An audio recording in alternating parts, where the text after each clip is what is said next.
Hello, it's Jacqui Alder here. I'm the author of the self-coaching journal, Clarity, Simplicity, Success. And we're here today with Megan, who was one of the first purchasers of the journal. And we're going to talk about her experience and what she's found so far. So Megan. Hi. Hi. Tell me about why it was that you were interested to have a journal in the first place. So I think with the journal, what got me the most was I was kind of a little bit stuck last year. I wasn't sure where I was headed, where I was going, and felt that I needed a little bit more direction. And so when I had a look at the journal, it really appealed to me in that way. Okay. And have you been using it consistently since you bought it? I have.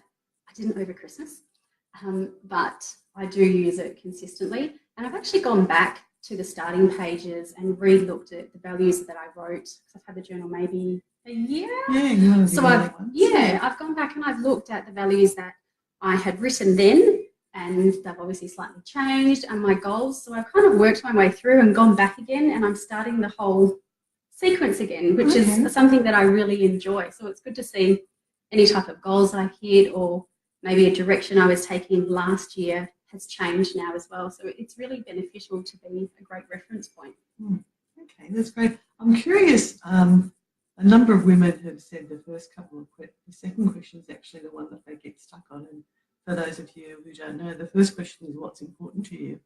And the second question is what isn't important to you.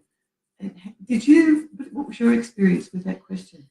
I had to be very honest with myself. And I think I had a tendency to not at the beginning write down what I didn't think was important, because maybe it would be perceived badly, but then I realized the journal was mine, no one was going to read it. And if I was going to go through the process honestly, I actually had to look really deep and write down what was not important to me. So it was a tough question, but once I wrote down honestly what wasn't important, then it made it so much easier.